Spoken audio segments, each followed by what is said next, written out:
Hello and welcome to the behind the scenes video of the Daniel Gumb film. By now the Daniel Gumb film will be up on YouTube. It's called Daniel Gumb, Cornwall's Caveman. It's a short piece for a student project that I've poured my heart and soul into and I'm very proud of. This is an accompanying video to show you the process, talk about what I did to achieve the final product, and also some fun clips from when I was out filming. I think I ought to begin with what this film is, why I'm doing it, and what gave me the idea for Daniel Gumb. I am obsessed with Cornish history, so I really wanted to do something that hadn't really been done before.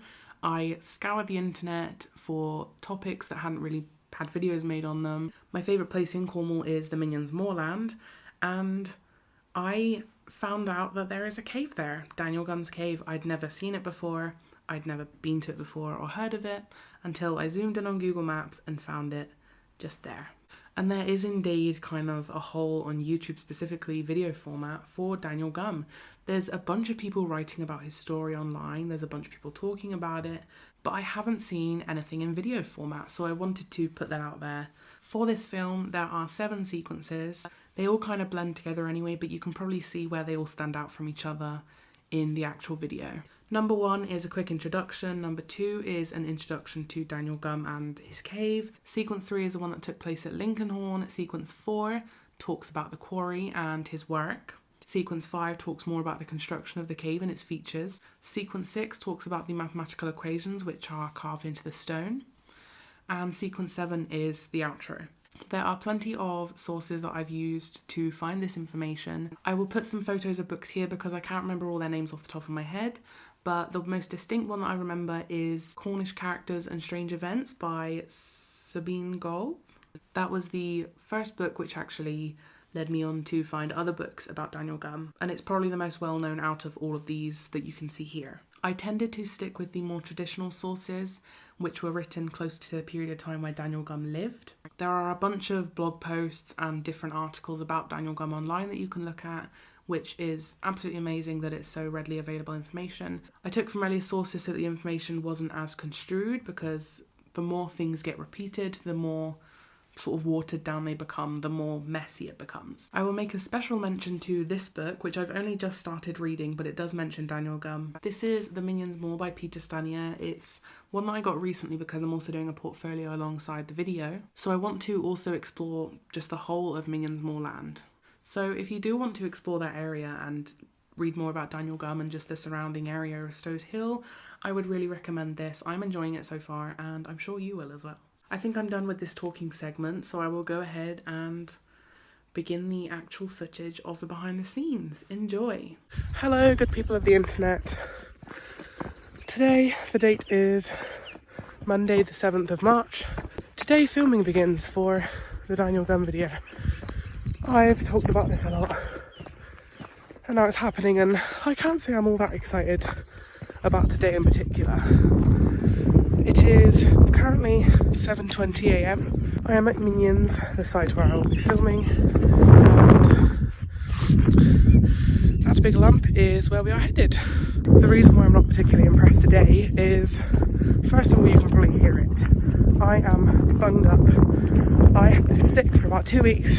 When I first was going to film, Storm Eunice hit, and I was unable to. Then I was planning a trip for the following week to film that weekend, and I got sick. And now here we are, March 7th, 7:20 AM, probably 7:30 now, wandering up this long path towards Daniel Gumb's cave. I'm home for 1 week, and all my filming and photography will be done in that week. My plan for the opening sequence was to have a sunrise, a beautiful sunrise, which is why we're up so early.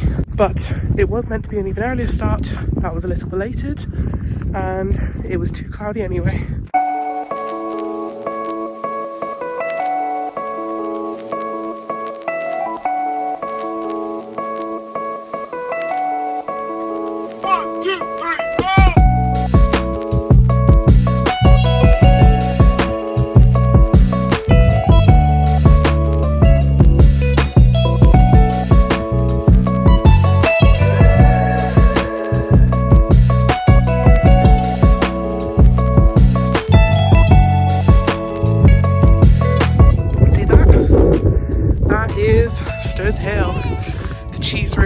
also Daniel Gumb's cave.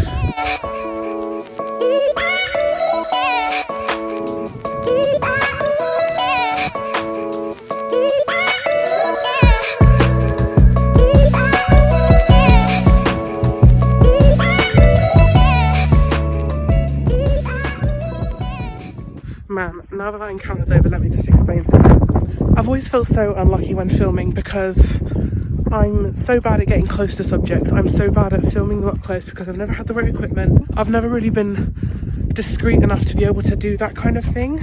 When I was a kid, moorland ponies loved me. It was really easy to just get up close with them. And in teen years and adult years, I've come to miss that. So this filming is not only just producing an end result, it's not just making a film, it's giving me a life experience that I haven't had before. This is where I wanted to make a behind the scenes, because when you see these sort of history documentaries, you don't see what goes in behind them. And I love that there's so much behind it. There's researchers, there's writers. Yeah, I hear you. There's so many different roles, and in this project I've taken on all of them, including all the camera operating, the presenting, everything. And this is where my passion truly lies and shines. And I know that even if this film isn't as good as other people on my course, even if this film isn't like as grand as the stuff you would see on English Heritage, I have found a great sense of pride in what I'm doing today. Not only am I connecting to Daniel Gumb and his story, I'm connecting to this land, I'm connecting to my heritage and culture, the Cornish culture, and this has just given me a newly found respect for the people that come out here and tell the stories of Cornwall every single day. And I hope someday I can be one of those people. There it is, folks. We've made it. You cannot see, but we've gone all up this path. We've come all the way around, and here we are. Daniel Gumb's cave is just up on that. That's an ancient cairn. That's ancient stonework. All this. That brick wall's probably later, but this round thing, I don't know. Okay, whoa. Take a step back there, Han. That's not a cairn. That's not a cairn. I don't know what I was thinking by saying that it was a cairn. This is what a cairn looks like, and that's not it. I was so confused as to why I said that when I watched it back. The cairns are what are on top of Stowe's Hill. That old stone structure there, it's not ancient. When I was watching back that footage, I thought perhaps it was like an old roundhouse, which is also incorrect. The most likely option now is, after reading that Minions More book by Peter Stanier, it's most likely a part of the old mine works of Withiebrook Mine, which is an old mine. I couldn't find much of it online. It seems to be lost to history, kind of, so that might be an interesting subject for future videos. It's not as prominent as the Phoenix United mine was in that area, but it was a mine back then in the exact spot where I was stood at that point. I found it on a map in the book, and just going off of what it looks like it is, even though it's not marked on Google Maps, I'm fairly certain it was that mine. It's an old mine work, it's not ancient, and it's definitely, most certainly not a cairn. I'm so excited about this stuff because I've never seen this before. I've never actually trod on this path. I always go over the moorland, and for some bloody reason I've never actually come up to the cheese ring. I've gone as far as Rilliton Barrow. I knew there were ancient cairns and ancient like earthworks and shit, but oh my god, seeing it up close and seeing that ancient people lived here, and I'm stepping where other people have stepped. This is such like a, I don't know how to describe this. Okay, so I've put on the wind muffler mic and I'm hoping everything won't sound too bad while I do this talking segment. I'm taking a quick rest, having a drink, changing the camera battery, and while I'm doing this I thought I might explain what I was just talking about, which I call the unexplainable feeling. It's a strange thing, it's in the name. I can't exactly explain it to you what this feeling is. It occurs when I'm in places like this. The moors, my favourite places in the world, a historic site, somewhere that I know people have been in the past, who have taken the steps that I'm taking now, the people who have seen these sites way before me, before any of us. I like to think about the fact that no piece of this earth is unique to just us. Perhaps it is, perhaps the landscape changes, but people have been here before. There's an ancient cairn right behind me. Daniel Gumb's cave is right up there. there's a clearly marked path where people have tread thousands and thousands of times before.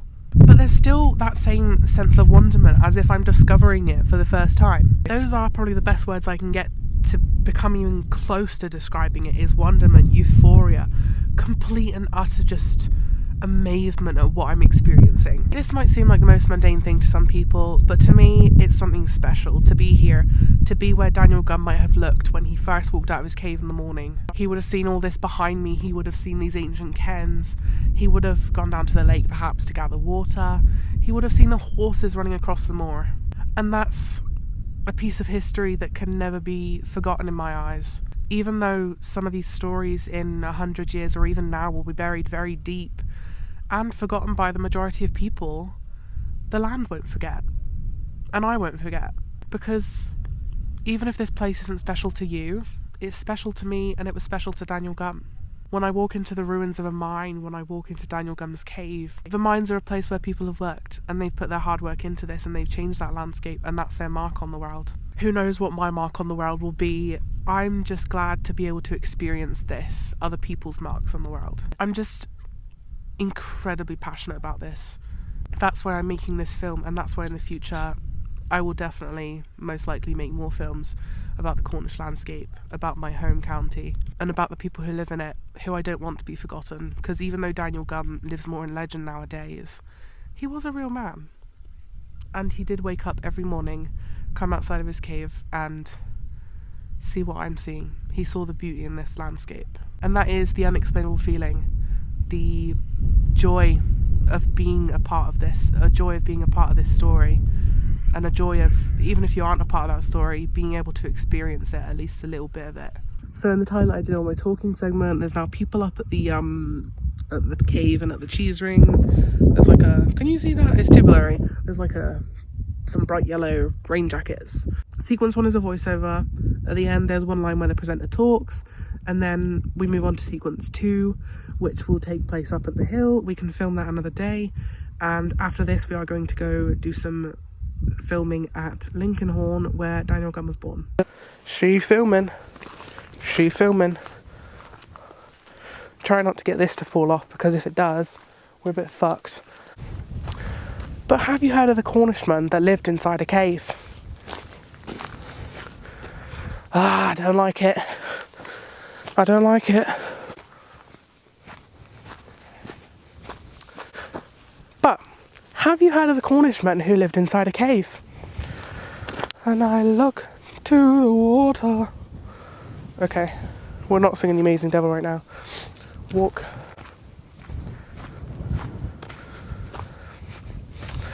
But have you heard of the Cornishman who lived in a cave? Is that too much? Because like Tony Robinson, who is my main inspiration, let's talk about this a minute. Tony Robinson is a TV presenter, a historic TV presenter, and he's where I take my main inspiration from, because I grew up watching Time Team. This is why I'm into the like sort of historic thing. Tony Robinson is my main inspiration, one of my main inspirations. You've also got like Dan Jones. I think it is Dan Jones who did a Netflix series called Great British Castles. That's like the main thing that I watched recently. And then Tony Robinson, I love him. He is honestly one of the greatest presenters I've ever seen. He's so consistent with just like walking places and getting shit done. That's what I want to get people? No, it's fine. I want to get a flow of walking. So it's just walking onto frame after the sequence. Have you heard of the Cornishman who lived inside a cave? Walk off. And then it continues into sequence 2 rather, which takes us up to the thing. So hopefully that all works. I think I got that shot there. If not, I'll do it on filming day 2. Au revoir.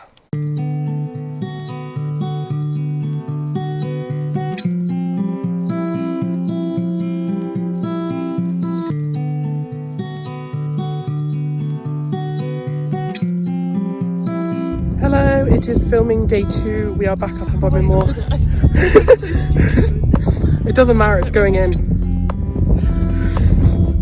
We're working with it. Is that the tree? That there is Daniel Gumb's cave. We're currently filming some of the like talking bits, so it's very windy and my hair's knotted. Ready?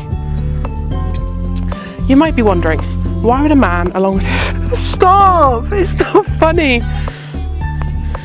That's the whole point. I'm going for Tony Robinson.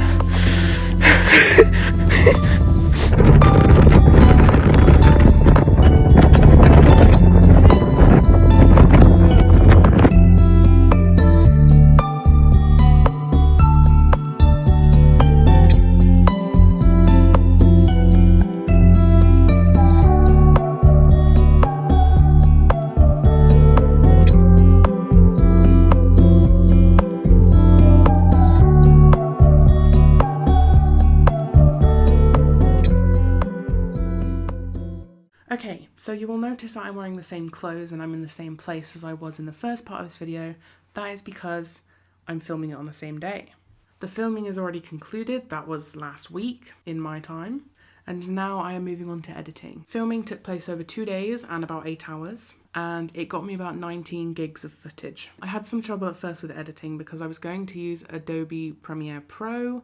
My laptop's a bit of an old one, so it could barely handle it. It's fine with programs like Lightroom and Photoshop, but because Premiere Pro is like a video thing, it has a lot more stuff included, it could barely run it. So I switched over to this very decorated device, which is a Lenovo Yoga Book, and this is what I use to do all of my basic sort of uni work and taking it into uni. It's so much more portable than a 15-inch laptop. So I thought I would edit on this with a program called InShot, which I use on my phone to edit these videos. However, even though I managed to fit 19 gigs of footage onto this thing, InShot could not handle it. And I've been searching for some kind of editing program that would work, and I went back into the Adobe Creative Cloud and found out that I also have Adobe Rush, which is a bit of a downgrade from Premiere Pro, but it works, it's fine, I'm dealing with it. When it's running, my laptop sounds like it's absolutely sobbing, crying out in pain, but it runs and that's what matters. So editing is going to be fun. I love editing videos, and you would have seen the editing as the finished product. I want to say at this point, even though I haven't finished it entirely, that I am actually very proud of what I've done. For my first solo film project, apart from making vlog kind of content, I am extremely proud of it, and I will definitely make more in the future, but this time they will be filmed on my phone rather than professional equipment. My belief is that a film can be made on any device. You just have to have the technical knowledge and you have to have the passion for it. You don't need a bunch of expensive stuff. I've invested recently in microphones that I can use with my phone because you definitely need good audio as well as good visuals. If you have an iPhone, they have brilliant cameras anyway. So I'm really pleased with what's come out of this project and what I've achieved. And I think my next project will be to make a short documentary on King Dunyaarth of Liscard. So stay tuned for that in a month or so. Beyond that, I really enjoyed not just the visual aspect of this project, but being able to research and write a script. So I think I might also do some very sit down in a location which is more nice than this, and talk to you about history, about different historical topics, about archaeology, about the Cornish landscape. Not quite so professional, but it is what I'm passionate about. And at the end of the day, that's what matters here, is that I've enjoyed it and that I'm proud of what came out of it and I've learned something. I cannot thank Anna, my tutor, who did this moving image module this term and last term. I cannot thank her enough for the knowledge that she's given us. I was an amateur at film before this year, and now I feel like I'm ready to actually do some professional stuff. I have so much more confidence, and I've been pushed from enjoying taking photos, which obviously I still love taking photos, but I've been pushed more in the direction of wanting to be a filmmaker now. So Anna, if you are watching this, because it is connected to my Daniel Gumb video which I'm submitting, thank you so much for giving us this knowledge and being an awesome lecturer.